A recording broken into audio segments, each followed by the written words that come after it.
ਪੰਜਾਬੀ ਦੀ class ਵਿੱਚ ਤੁਹਾਡਾ ਸਭ ਦਾ ਸਵਾਗਤ ਹੈ। ਅਸੀਂ 9ਵੀਂ ਜਮਾਤ ਦਾ ਇੱਕ ਅਧਿਆਏ ਕਹਾਣੀ ਸ਼ੁਰੂ ਕੀਤੀ ਹੋਈ ਸੀ ਜਿਸ ਦਾ ਨਾਮ ਸੀ ਜਨਮ ਦਿਨ। ਅਸੀਂ ਪਿਛਲੀ ਵੀਡੀਓ ਵਿੱਚ ਦੇਖਿਆ ਕਿ ਕਿਵੇਂ ਜੋ ਜੁਗਲ ਪ੍ਰਸਾਦ ਹੈ ਆਪਣੇ ਬੱਚੇ ਦੇ ਲਈ ਜੋ ਕੁਝ ਚੀਜ਼ਾਂ ਖਰੀਦਣੀਆਂ ਹੁੰਦੀਆਂ ਹਨ ਉਹਦੇ ਸਕੂਲ ਦੇ ਵਾਸਤੇ, ਕਿਉਂਕਿ ਉਸਨੇ ਮਹਿੰਗੇ ਸਕੂਲ ਦੇ ਵਿੱਚ ਤਾਂ ਪਾ ਦਿੱਤਾ ਹੁੰਦਾ ਹੈ, ਪਰ ਉਸਦੇ ਖਰਚਿਆਂ ਵਾਸਤੇ ਖਰਚੇ ਅਫੋਰਡ ਕਰਨ ਦੇ ਲਈ ਉਹ ਬਹੁਤ ਔਖਾ ਹੁੰਦਾ ਰਹਿੰਦਾ ਹੈ। ਪਰ ਫਿਰ ਵੀ ਉਹ ਆਪਣੇ ਵੱਲੋਂ ਹਿੰਮਤ ਨਹੀਂ ਹਾਰਦਾ ਅਤੇ ਆਪਣੇ ਬੱਚੇ ਦੀ ਹਰ ਖੁਆਇਸ਼ ਪੂਰੀ ਕਰਨ ਦੀ ਕੋਸ਼ਿਸ਼ ਕਰਦਾ ਹੈ। ਆਪਾਂ 9 ਪੈਰਾਗ੍ਰਾਫ ਤੱਕ ਪੜ੍ਹਿਆ ਸੀ ਪਿਛਲੀ ਵੀਡੀਓਜ਼ ਦੇ ਵਿੱਚ। ਅੱਜ ਆਪਾਂ ਇਸ ਦਾ ਤੀਸਰਾ ਭਾਗ ਕਰਾਂਗੇ, ਜਿਸ ਦੇ ਵਿੱਚ ਦੇਖਦੇ ਹਾਂ ਅਸੀਂ ਕਿ ਜੁਗਲ ਪ੍ਰਸਾਦ ਦੀ ਜੋ ਘਰ ਵਾਲੀ ਹੈ ਦੇਵਕੀ, ਉਹ ਆਪਣੇ ਬੱਚੇ ਦੇ ਸਮਾਨ ਮਤਲਬ ਨਿੱਕਰ, ਵਾਈਟ ਨਿੱਕਰ, ਸ਼ਰਟ ਅਤੇ ਇੱਕ ਸੁਨਹਿਰੀ ਹਾਰ ਲਿਆਉਣ ਦੇ ਲਈ ਕਿਵੇਂ ਪੈਸੇ ਇਕੱਠੇ ਕਰਦੀ ਫਿਰਦੀ ਹੈ। ਅਤੇ ਇਹਨਾਂ ਦੇ ਵਿੱਚੋਂ ਹੀ ਜੁਗਲ ਪ੍ਰਸਾਦ ਵੀ ਆਪਣੇ ਦੋਸਤਾਂ ਮਿੱਤਰਾਂ ਤੋਂ 3 ਰੁਪਏ ਉਧਾਰੇ ਮੰਗ ਕੇ ਲੈ ਕੇ ਆਉਂਦਾ ਹੈ। ਤਾਂ ਅੱਗੇ ਦੇਖਦੇ ਹਾਂ ਕਿ ਦੇਵਕੀ ਤੋਂ ਬੁਗਰੀਆਂ ਵਿੱਚੋਂ ਨਿਕਲਿਆ ਭੰਨ ਤੋੜ ਲੈ ਕੇ ਜਦੋਂ ਉਹ ਘਰੋਂ ਤੁਰਨ ਲੱਗਾ ਤਾਂ ਉਸ ਵੇਖਿਆ ਜੋਤੀ ਘਰ ਨਹੀਂ ਸੀ। ਸਾਰੇ ਪਾਸੇ ਭਾਲਿਆ ਪਰ ਕਿਧਰੇ ਨਜ਼ਰ ਨਾ ਆਇਆ। ਭਾਵੇਂ ਇਸ ਸਮੇਂ ਥੋੜ੍ਹਾ ਥੋੜ੍ਹਾ ਹਨੇਰਾ ਹੋ ਗਿਆ ਸੀ, ਪਰ ਜੁਗਲ ਪ੍ਰਸਾਦ ਨਹੀਂ ਸੀ ਚਾਹੁੰਦਾ ਕਿ ਇਸ ਕੰਮ ਵਿੱਚ ਹੋਰ ਦੇਰ ਕੀਤੀ ਜਾਏ। ਉਹ ਆਪ ਹੀ ਜੋਤੀ ਨੂੰ ਲੱਭਣ ਚਲਾ ਗਿਆ। ਉਸ ਵੇਖਿਆ ਕਿ ਬਾਹਰ ਗਲੀ ਵਿੱਚ ਜੋਤੀ ਮੁੰਡਿਆਂ ਨਾਲ ਖੇਡ ਰਿਹਾ ਸੀ। ਉਸਨੂੰ ਇਸ ਤਰ੍ਹਾਂ ਨਿਸ਼ਚਿੰਤ ਵੇਖ ਉਸ ਸੋਚਿਆ, ਸੱਚ ਕਹਿੰਦੇ ਨੇ ਬਚਪਨ ਬਾਦਸ਼ਾਹੀ ਹੁੰਦੀ ਹੈ। ਇਸ ਨੂੰ ਕੋਈ ਫਿਕਰ ਨਹੀਂ ਆਪਣੇ ਕੱਪੜਿਆਂ ਦਾ ਬੰਦੋਬਸਤ ਦਾ ਕਰਨ ਦਾ, ਮਾਪੇ ਆਪੇ ਪਏ ਫਿਕਰ ਕਰਨ। ਕੋਈ 2 ਘੰਟਿਆਂ ਪਿੱਛੋਂ ਜਦੋਂ ਜੁਗਲ ਪ੍ਰਸਾਦ ਅਤੇ ਜੋਤੀ ਘਰ ਨੂੰ ਮੁੜ ਰਹੇ ਸਨ ਤਾਂ ਦੋਹਾਂ ਦੇ ਚਿਹਰੇ ਖਿੜੇ ਹੋਏ ਸਨ। ਜੋਤੀ ਤਾਂ ਇਸ ਲਈ ਖੁਸ਼ ਸੀ ਕਿ ਅੱਜ ਉਸ ਲਈ ਨਵੇਂ ਬੂਟ, ਜਰਾਬਾਂ ਅਤੇ ਨਿੱਕਰ ਦਾ ਕੱਪੜਾ ਆਦਿ ਚੀਜ਼ਾਂ ਖਰੀਦੀਆਂ ਗਈਆਂ ਸਨ। ਅਤੇ ਜੁਗਲ ਪ੍ਰਸਾਦ ਇਸ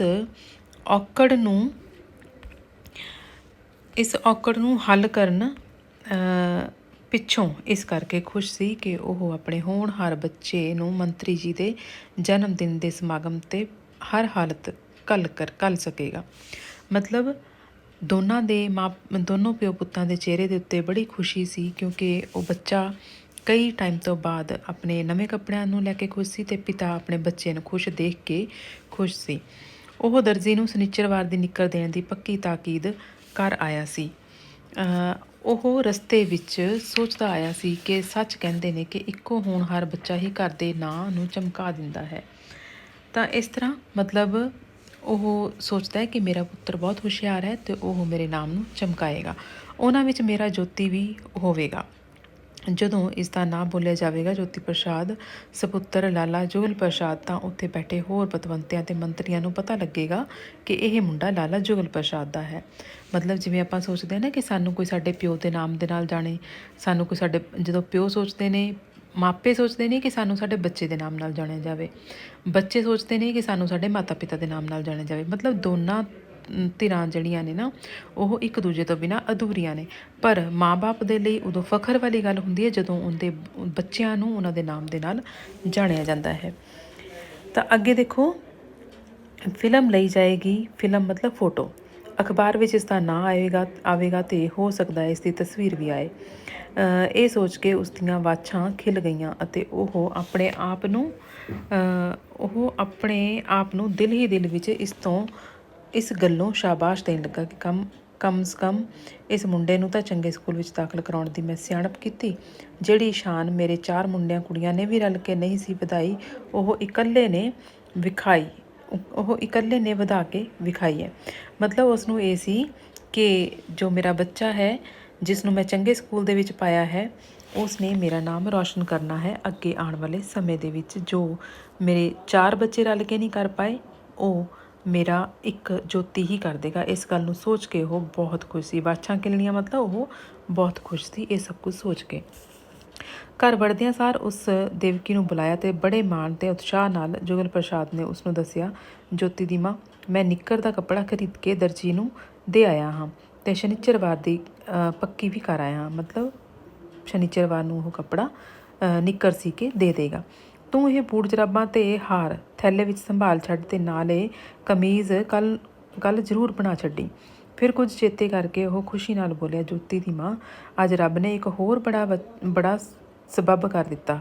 ਮੈਂ ਜਦੋਂ ਇੱਥੋਂ ਛਪਦੀ ਅਖਬਾਰ ਦੇ ਦਫ਼ਤਰ ਕੋਲੋਂ ਦੀ ਲੰਘਿਆ ਤੇ ਖਿਆਲ ਆਇਆ ਕਿ ਪਤਾ ਕਰੀਏ ਜੇ ਉਸ ਦਿਨ ਸਮਾਗਮ ਸਮੇਂ ਜੋਤੀ ਦੇ ਹਾਰ ਪਾਉਣ ਦੀ ਫੋਟੋ ਦਾ ਵੀ ਪ੍ਰਬੰਧ ਹੋ ਸਕੇ। ਜਿਉਂ ਹੀ ਮੈਂ ਅੰਦਰ ਵੜਿਆ ਕਿ ਫੋਟੋਗ੍ਰਾਫਰ ਕੈਮਰਾ ਲਟਕਾਈ ਬਾਹਰ ਆ ਰਿਹਾ ਸੀ। ਮੈਂ ਉਸ ਨਾਲ ਗੱਲ ਕੀਤੀ ਤੇ ਪਤਾ ਲੱਗਾ ਕਿ ਐਤਵਾਰ ਵਾਲੇ ਸਮਾਗਮ ਉੱਤੇ ਉਹੀ ਜਾ ਰਿਹਾ ਹੈ। ਮਤਲਬ ਉਸ ਨੂੰ ਇੰਨਾ ਚਾਅ ਚੜਿਆ ਹੋਇਆ ਸੀ ਕਿ ਉਹ ਆਪਣੇ ਬੱਚੇ ਦੀ ਫੋਟੋ ਦੇ ਲਈ ਵੀ ਗੱਲ ਕਰ ਰਿਹਾ ਸੀ ਫੋਟੋਗ੍ਰਾਫਰ ਦੇ ਨਾਲ। ਤਾਂ ਉਹ ਗੱਲ ਜਦੋਂ ਕਰਨ ਗਿਆ ਤਾਂ ਉਸ ਨੂੰ ਪਤਾ ਲੱਗਾ ਕਿ ਉਹੀ ਫੋਟੋਗ੍ਰਾਫਰ ਉਸ ਸਮਾਗਮ ਦੇ ਵਿੱਚ ਆ ਰਿਹਾ। ਤਾਂ ਉਸ ਦੇ ਨਾਲ ਵੀ ਗੱਲ ਕਰ ਆਇਆ ਹਾਂ। ਜਦੋਂ ਰਿਪਬਲਿਕ ਸਕੂਲ ਦਾ KG ਜਮਾਤ ਦਾ ਪ੍ਰਤੀਨਿਧ ਮੇਰਾ ਇਹ ਮੁੰਡਾ ਮੰਤਰੀ ਜੀ ਨੂੰ ਹਾਰ ਪਾਏ ਉਹ ਫੋਟੋ ਜ਼ਰੂਰ ਖਿੱਚੇ, ਤਾਂ ਉਸਨੇ ਇਹ ਗੱਲ ਪੱਕੀ ਕੀਤੀ। ਦੇਵਕੀ ਦੇ ਮੂੰਹ ਉੱਤੇ ਕੁਝ ਚਿੰਤਾ ਦੇ ਨਿਸ਼ਾਨ ਵੇਖ ਕੇ ਆਪਣੀ ਖੁਸ਼ੀ ਵਿੱਚ ਬਿਨਾਂ ਕੋਈ ਫਰਕ ਪੈਣ ਦਿੱਤਿਆਂ ਉਹ ਝੱਟ ਬੋਲਿਆ, ਬਾਕੀ ਰਹੀ ਪੈਸਿਆਂ ਦੀ ਗੱਲ, ਫੋਟੋ ਬਣਨ ਤੀਕ 1 ਤਰੀਕ ਹੋ ਜਾਣੀ ਹੈ ਤੇ ਭਲੀਏ ਲੋਕੇ ਰੱਬ ਆਪ ਕਰਦਾ ਹੈ ਗਰੀਬਾਂ ਦਾ ਕੰਮ। ਤੇ ਅੱਗੋਂ ਉਹ ਹੱਸ ਪੈਂਦਾ ਹੈ। ਜੁਗਲ ਪ੍ਰਸਾਦ ਸਾਰੀ ਦੀ ਸਾਰੀ ਗੱਲ ਇੱਕੋ ਵਾਰੀ ਹੀ ਕਹਿ ਗਿਆ ਤੇ ਫਿਰ ਕਦੀ ਕਦੀ ਪ੍ਰਾਪਤ ਹੋਈ ਖੁਸ਼ੀ ਦੇ ਅਜਿਹੇ ਅਵਸਰ ਤੋਂ ਪੂਰਾ ਲਾਭ ਉਠਾਉਂਦਿਆਂ ਉਹ ਹੱਸ ਕੇ ਦੂਰਾ ਹੋਣ ਲੱਗਿਆ। ਇਸ ਤੋਂ ਬਾਅਦ ਪੈਰਾ 12 ਦੇ ਵਿੱਚ ਤੁਸੀਂ ਦੇਖੋ ਕਿ ਦੇਵਕੀ ਇਸ ਫੋਟੋ ਦੀ ਫਜ਼ੂਲ ਖਰਚੀ ਬਾਬਤ ਕੁਝ ਕਹਿਣਾ ਤਾਂ ਚਾਹੁੰਦੀ ਸੀ, ਪਰ ਫਿਰ ਵੀ ਪਤੀ ਦੇ ਰੰਗ ਵਿੱਚ ਭੰਗ ਪੈ ਜਾਣ ਦੇ ਡਰ ਤੋਂ ਕੁਝ ਨਾ ਬੋਲੀ ਤੇ ਉਹ ਉੱਠ ਕੇ ਬਾਹਰ ਚਲੀ ਗਈ। ਸਵੇਰੇ ਮੁੰਡੇ ਕੁੜੀਆਂ ਨੂੰ ਸਕੂਲ ਤੇ ਜੁਗਲ ਪ੍ਰਸਾਦ ਨੂੰ ਦਫ਼ਤਰ ਟੋਰ ਕੇ ਦੇਵਕੀ ਨੇ ਇੱਕ ਪੁਰਾਣੀ ਚਿੱਟੀ ਚਾਦਰ ਕੱਢੀ ਤੇ ਪਹਿਲਾਂ ਉਸ ਨੂੰ ਚੰਗੀ ਤਰ੍ਹਾਂ ਜਾਂਚਿਆ ਪੜਤਾਲਿਆ, ਫਿਰ ਜਾਂਚ ਕੀਤੀ ਅਤੇ ਸਾਰਾ ਦਿਨ ਮਗਜ਼ ਪੱਚੀ ਕਰਕੇ ਗੁਆਂਢਣ ਦੀ ਮਸ਼ੀਨ ਉੱਤੇ ਸ਼ਾਮ ਤੱਕ ਮੁਸ਼ਕਲ ਨਾਲ ਜੋਤੀ ਦੀ ਕਮੀਜ਼ ਤਿਆਰ ਕਰ ਸਕੀ। ਮਤਲਬ ਇੱਕ ਪਾਸੇ ਪਿਓ ਦੇ ਜੋ ਦਿਲ ਦੇ ਵਿੱਚ ਚਾਅ ਨੇ ਆਪਣੇ ਬੱਚੇ ਦੇ ਸੁਨਹਿਰੀ ਭਵਿੱਖ ਨੂੰ ਲੈ ਕੇ, ਤਾਂ ਦੂਜੇ ਪਾਸੇ ਜਿਹੜੀ ਮਾਂ ਹੈ ਉਸਦੀ ਦੇਵਕੀ, ਉਸ ਨੂੰ ਆਪਣੇ ਘਰ ਦੀ ਗਰੀਬੀ ਦਾ ਵੀ ਅਹਿਸਾਸ ਹੈ ਤੇ ਇਸ ਕਰਕੇ ਉਹ ਆਪਣੇ ਘਰ ਦੇ ਬਾਰੇ ਵਿੱਚ ਵੀ ਸੋਚਦੀ ਹੈ, ਪਰ ਆਪਣੇ ਪਰਿਵਾਰ ਦੀ ਖੁਸ਼ੀ ਦੇਖ ਕੇ ਉਹ ਕੁਝ ਵੀ ਨਹੀਂ ਬੋਲਦੀ ਤੇ ਉਹ ਚੁੱਪ ਰਹਿਣ ਦਾ ਯਤਨ ਕਰਦੀ ਹੈ। ਅੱਗੇ ਦੇਖੋ ਕਿ ਉੱਧਰ ਜੁਗਲ ਪ੍ਰਸਾਦ ਨੇ 2-3 ਘੰਟਿਆਂ ਦੀ ਛੁੱਟੀ ਲਈ ਨਾਗਰਿਕ ਸਭਾ ਦੇ ਦਫ਼ਤਰ ਜਾ ਕੇ ਯਤਨ ਕੀਤਾ ਕਿ ਕਿਸੇ ਤਰ੍ਹਾਂ ਉਸ ਨੂੰ ਵੀ ਨਿਮੰਤਰਣ ਪੱਤਰ ਮਿਲ ਸਕੇ ਤਾਂ ਜੋ ਉਹ ਆਪਣੀਆਂ ਅੱਖਾਂ ਨਾਲ ਆਪਣੇ ਪਿਆਰੇ ਪੁੱਤਰ ਨੂੰ ਮਾਣ ਪ੍ਰਾਪਤ ਕਰਦਿਆਂ ਵੇਖ ਸਕੇ। ਪਰ ਉਸ ਨੂੰ ਪਤਾ ਲੱਗਾ ਕਿ ਉਸ ਸਮਾਗਮ ਵਿੱਚ ਤਾਂ ਵੱਡੇ ਰਾਜਨੀਤਿਕ ਆਗੂ, ਅਮੀਰ ਲੱਖਪਤੀਏ, ਵੱਡੇ ਅਫਸਰ ਤੇ ਕੁਝ ਸੱਦੇ ਗਏ ਬੱਚੇ ਹੀ ਜਾ ਸਕਦੇ ਹਨ। ਉਸ ਸੋਚਿਆ ਕਿ ਮੈਂ ਇਹਨਾਂ ਵਿੱਚੋਂ ਕਿਸੇ ਗਿਣਤੀ ਵਿੱਚ ਹੀ ਨਹੀਂ ਆਉਂਦਾ। ਵਿਚਾਰਾ ਦਿਲ ਦੀਆਂ ਉਮੰਗਾਂ ਦਿਲ ਵਿੱਚ ਹੀ ਦਬੋਚ ਕੇ ਰਹਿ ਗਿਆ। ਮਤਲਬ ਉਸ ਨੂੰ ਚਾਅ ਸੀ ਕਿ ਉਸ ਨੂੰ ਨਿਮੰਤਰਣ ਮਿਲੇ ਤੇ ਉਹ ਇਸ ਸਮਾਗਮ ਵਿੱਚ ਜਾਵੇ, ਪਰ ਉਸ ਦੀ ਕੋਈ ਵਾਹ ਨਹੀਂ ਚੱਲੀ। ਤਾਂ ਇਸੇ ਤਰ੍ਹਾਂ ਅੱਗੇ ਅਸੀਂ ਦੇਖਦੇ ਹਾਂ ਪੈਰਾ ਨੰਬਰ 13 ਦੇ ਵਿੱਚ ਕਿ ਐਤਵਾਰ ਦਾ ਦਿਨ ਆਇਆ। ਅੱਜ ਸਾਰੇ ਟੱਬਰ ਨੂੰ ਜੋਤੀ ਉੱਤੇ ਮਾਣ ਸੀ, ਜਿਸ ਕਰਕੇ ਸਾਰੇ ਉਸ ਨੂੰ ਤਿਆਰ ਕਰਨ ਵਿੱਚ ਜੁਟੇ ਪਏ ਸਨ। ਕੋਈ ਉਸ ਨੂੰ ਸਾਬਣ ਮਲ ਕੇ ਨਹਾ ਰਿਹਾ ਸੀ, ਕੋਈ ਨਿੱਕਰ ਕਮੀਜ਼ ਨੂੰ ਇਸਤਰੀ ਕਰ ਰਿਹਾ ਸੀ ਤੇ ਕੋਈ ਉਸ ਦੀ ਕੰਘੀ ਪੱਟੀ ਤੇ ਆਹਰ ਪਾਹਰ ਵਿੱਚ ਜੁਟਿਆ ਹੋਇਆ ਸੀ। ਮਤਲਬ ਸਾਰਾ ਟੱਬਰ ਉਸ ਜੋਤੀ ਬੱਚੇ ਦੇ ਵਿੱਚ ਦੁਆਲੇ ਲੱਗਿਆ ਹੋਇਆ ਸੀ। ਇਸਤਰੀ ਕਰਨਾ ਮਤਲਬ ਪ੍ਰੈਸ ਕਰਨਾ। ਅੱਗੇ ਦੇਖੋ ਤਕਾਲਾ ਨੂੰ ਸਾਰਾ ਟੱਬਰ ਇਸ ਗੱਲ ਦੀ ਇੰਤਜ਼ਾਰ ਵਿੱਚ ਸੀ ਕਿ ਕਿਸੇ ਵੇਲੇ ਜੋਤੀ ਸਮਾਗਮ ਤੋਂ ਵਾਪਸ ਆਏ ਤਾਂ ਜੋ ਉਹ ਆਪਣੀ ਜ਼ਬਾਨੀ ਸਾਰੀ ਰੌਣਕ ਤੇ ਮਿਲੇ ਮਾਣ ਨੂੰ ਵਿਸਥਾਰ ਨਾਲ ਬਿਆਨ ਕਰੇ। ਜੁਗਲ ਪ੍ਰਸਾਦ 2 ਵਾਰੀ ਸੜਕ ਉੱਤੇ ਆਪ ਜਾ ਚੁੱਕਾ ਸੀ। ਬੱਚਿਆਂ ਨੂੰ ਵੇਖਣ ਲਈ ਸੜਕ ਉੱਤੇ ਭੇਜਣ ਦਾ ਤਾਂ ਅੰਤ ਹੀ ਕੋਈ ਨਹੀਂ ਸੀ, ਪਰ ਹਾਲਾਂ ਤੀਕ ਉਹ ਨਹੀਂ ਸੀ ਪਰਤਿਆ। ਮਤਲਬ ਉਹ ਅੱਡੀਆਂ ਚੁੱਕ ਕੇ ਆਪਣੇ ਬੱਚੇ ਦੀ ਇੰਤਜ਼ਾਰ ਕਰ ਰਿਹਾ ਸੀ। ਅਖੀਰ ਉਸ ਦੂਰੋਂ ਵੇਖਿਆ ਉਸ ਦੀ ਪ੍ਰਿੰਸੀਪਲ ਜੋਤੀ ਨੂੰ ਆਪ ਨਾਲ ਲਿਆ ਰਹੀ ਸੀ। ਇਹ ਨਜ਼ਾਰਾ ਤੱਕ ਕੇ ਤਾਂ ਜੁਗਲ ਪ੍ਰਸਾਦ ਦੀ ਖੁਸ਼ੀ ਦਾ ਕੋਈ ਅੰਤ ਨਾ ਰਿਹਾ। ਦੇਵਕੀ ਦਾ ਧਿਆਨ ਉਸ ਪਾਸੇ ਵੱਲ ਖਿੱਚਦਿਆਂ ਉਹ ਗਦਗਦ ਹੋ ਕੇ ਬੋਲਿਆ, ਆਖਰ ਸਾਰੇ ਸਕੂਲ ਦਾ ਲਾਇਕ ਬੱਚਾ ਜੋ ਹੋਇਆ। ਪ੍ਰਿੰਸੀਪਲ ਵੀ ਇਸ ਨਾਲ ਆਉਣਾ ਫਖਰ ਸਮਝਦੀ ਹੈ। ਉਹ ਘੜੀ ਮੁੜੀ ਜੋਤੀ ਵੱਲ ਉੱਠ ਕੇ ਉਸ ਨੂੰ ਕੁੱਟਦੀ ਤੇ ਗੱਲਾਂ ਕਰਦੀ ਹੈ। ਮਤਲਬ ਉਹ ਆਪਣੇ ਬੱਚੇ ਨੂੰ ਪ੍ਰਿੰਸੀਪਲ ਦੇ ਨਾਲ ਘਰੇ ਆਉਂਦਿਆਂ ਦੇਖ ਕੇ ਬਹੁਤ ਖੁਸ਼ ਸੀ। ਦੇਵਕੀ ਹੋਰ ਬੱਚਿਆਂ ਨੂੰ ਵੀ ਇਸ ਖੁਸ਼ੀ ਦੇ ਨਜ਼ਾਰੇ ਨੂੰ ਮਾਣਨ ਦਾ ਮੌਕਾ ਦੇਣ ਦੇ ਖਿਆਲ ਨਾਲ ਉਹਨਾਂ ਨੂੰ ਸੱਦਣ ਲਈ ਅੰਦਰ ਚਲੀ ਗਈ। ਮਤਲਬ ਉਸ ਨੂੰ ਇਹ ਸੀ ਕਿ ਸ਼ਾਇਦ ਜੋ ਮੇਰਾ ਬੱਚਾ ਆ ਰਿਹਾ ਹੈ ਜੋਤੀ, ਉਸਨੇ ਬਹੁਤ ਸੋਹਣਾ ਕੰਮ ਕੀਤਾ ਤੇ ਉਸ ਦੇ ਵਾਸਤੇ ਪ੍ਰਿੰਸੀਪਲ ਉਸ ਨੂੰ ਘਰੇ ਛੱਡਣ ਆ ਰਹੀ ਹੈ। ਤਾਂ ਉਸਨੇ ਆਪਣੇ ਹੋਰ ਬੱਚਿਆਂ ਨੂੰ ਵੀ ਬੁਲਾਇਆ ਤਾਂ ਕਿ ਉਹ ਵੀ ਇਹ ਨਜ਼ਾਰਾ ਦੇਖ ਸਕਣ। ਤਾਂ ਅੱਗੇ ਪੈਰਾ ਨੰਬਰ 14 ਦੇ ਵਿੱਚ ਤੁਸੀਂ ਦੇਖੋ ਕਿ ਪਰ ਨੇੜੇ ਆਉਣ 'ਤੇ ਜੁਗਲ ਪ੍ਰਸਾਦ ਨੇ ਵੇਖਿਆ ਕਿ ਜੋਤੀ ਡਸਕੋਰੇ ਭਰ ਰਿਹਾ ਸੀ। ਇਹ ਵੇਖ ਕੇ ਜੁਗਲ ਪ੍ਰਸਾਦ ਹੱਕਾ ਬੱਕਾ ਰਹਿ ਗਿਆ। ਡਸਕੋਰੇ ਭਰਨਾ ਮਤਲਬ ਰੋ ਰਿਹਾ ਸੀ। ਉਹ ਇਸ ਗੱਲ ਦੀ ਸਮਝ ਹੀ ਨਹੀਂ ਸੀ ਇਸ ਗੱਲ ਦੀ ਸਮਝ ਹੀ ਨਹੀਂ ਸੀ ਆ ਰਹੀ। ਆਉਂਦਿਆਂ ਸਾਰ ਉਸ ਪ੍ਰਿੰਸੀਪਲ ਨੇ ਉਸ ਪ੍ਰਿੰਸੀਪਲ ਨੇ ਆਖਣਾ ਸ਼ੁਰੂ ਕਰ ਦਿੱਤਾ, ਮਿਸਟਰ ਜੁਗਲ ਪ੍ਰਸਾਦ, ਮੈਨੂੰ ਬਹੁਤ ਅਫਸੋਸ ਹੈ ਕਿ ਆਪ ਜੀ ਦੇ ਸਪੁੱਤਰ ਜੋਤੀ ਨੂੰ ਹਾਰ ਪਹਿਨਾਉਣ ਦਾ ਮਾਣ ਨਹੀਂ ਮਿਲ ਸਕਿਆ, ਕਿਉਂਕਿ ਸੇਠ ਲਖਪਤ ਰਾਏ ਨੇ ਜੋਤੀ ਦੀ ਥਾਂ ਆਪਣੇ ਪੁੱਤਰ ਦਾ ਨਾਮ ਬਦਲਵਾ ਲਿਆ ਸੀ ਅਤੇ ਮੈਂ ਉਸ ਦੀ ਇੱਕ ਨਾ ਸੁਣੀ, ਪਰ ਉਸਨੇ ਸਾਡੇ ਚੇਅਰਮੈਨ ਨੂੰ ਆਖ ਕੇ ਇਹ ਕੰਮ ਕਰਵਾ ਲਿਆ। ਤੁਸੀਂ ਜਾਣਦੇ ਹੋ ਕਿ ਮੈਂ ਤਾਂ ਇੱਕ ਮੁਲਾਜ਼ਮ ਹੀ ਹਾਂ। ਮਤਲਬ ਉਹ ਜੋ ਪ੍ਰਿੰਸੀਪਲ ਸੀ ਉਸਨੇ ਇਹ ਕੰਸੋਲ ਕੀਤਾ ਕਿ ਮੇਰੀ ਕੋਈ ਵਾਹ ਨਹੀਂ ਚੱਲੀ ਅਤੇ ਇਹਦੀ ਥਾਂ ਦੇ ਉੱਤੇ, ਜੋਤੀ ਦੀ ਥਾਂ ਦੇ ਉੱਤੇ ਕਿਸੇ ਸੇਠ ਦੇ ਬੱਚੇ ਨੇ ਮੰਤਰੀ ਦੇ ਗਲੇ ਵਿੱਚ ਹਾਰ ਪਾਇਆ ਅਤੇ ਉਹਦੀ ਇੱਕ ਵੀ ਨਹੀਂ ਚੱਲੀ। ਇਹ ਸਾਰਾ ਕੁਝ ਜੋਤੀ ਦੀ ਪ੍ਰਿੰਸੀਪਲ ਇੱਕੋ ਸਾਹ ਵਿੱਚ ਕਹਿ ਕੇ ਚਲਦੀ ਬਣੀ, ਜਿਵੇਂ ਕੋਈ ਮੁਸਾਫਿਰ ਆਉਣ ਵਾਲੇ ਤੂਫਾਨ ਦੀ ਮਾਰ ਤੋਂ ਬਚਣ ਲਈ ਖਿਸਕਣ ਦੀ ਕਰਦਾ ਹੈ। ਮਤਲਬ ਉਹ ਪ੍ਰਿੰਸੀਪਲ ਇਹ ਗੱਲ ਕਹਿਣ ਤੋਂ ਬਾਅਦ ਨਾਲ ਹੀ ਚਲੀ ਗਈ, ਤਾਂ ਕਿ ਉਹਨੂੰ ਇਹ ਸੀ ਕਿ ਕਿਤੇ ਮੈਨੂੰ ਜੁਗਲ ਪ੍ਰਸਾਦ ਕੁਝ ਉਲਟਾ ਪੁਲਟਾ ਨਾ ਬੋਲ ਦੇਵੇ, ਤਾਂ ਉਹ ਉੱਥੋਂ ਫਟਾਫਟ ਚਲੀ ਗਈ। ਜੁਗਲ ਪ੍ਰਸਾਦ ਲਈ ਜਿਵੇਂ ਕੜ ਪਾਟ ਗਿਆ ਹੋਵੇ। ਮਤਲਬ ਉਸ ਨੂੰ ਤਾਂ ਇਹ ਸੀ, ਜੁਗਲ ਪ੍ਰਸਾਦ ਨੇ ਜਦੋਂ ਇਹ ਸਾਰੀ ਕਹਾਣੀ ਸੁਣੀ, ਸਾਰੀ ਗੱਲ ਸੁਣੀ, ਤਾਂ ਉਸ ਨੂੰ ਇਸ ਤਰ੍ਹਾਂ ਲੱਗਿਆ ਕਿ ਜਿਵੇਂ ਕੋਈ ਸਖਤ ਤੈਅ ਹੁੰਦੀ ਹੈ, ਜਿਵੇਂ ਧਰਤੀ ਹੁੰਦੀ ਹੈ, ਉਹ ਪਾਟ ਗਈ ਹੋਵੇ ਅਤੇ ਉਹ ਬਸ ਉੱਥੇ ਹੀ ਖਲੋਤਾ ਰਿਹਾ। ਇਹ ਸਾਰਾ ਕੁਝ ਉਸ ਨੂੰ ਆਪਣੇ ਪੈਰਾਂ ਹੇਠੋਂ ਜ਼ਮੀਨ ਨਿਕਲਦੀ ਜਾਪੀ।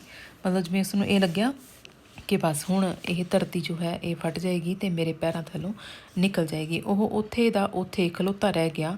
ਉਸ ਇੰਝ ਮਹਿਸੂਸ ਕੀਤਾ ਜਿਵੇਂ ਕਿਸੇ ਮੋਟੀ ਗੋਗੜ ਵਾਲੇ ਨੇ ਉਸ ਦੇ ਅੰਦਰ ਪੈਟਰੋਲ ਛਿੜਕਣ ਪਿੱਛੋਂ ਤੀਲੀ ਬਾਲ ਕੇ ਉਸ ਦੀਆਂ ਸੱਧਰਾਂ ਅਤੇ ਉਮੰਗਾਂ ਨੂੰ ਫੂਕ ਦਿੱਤਾ ਹੋਵੇ।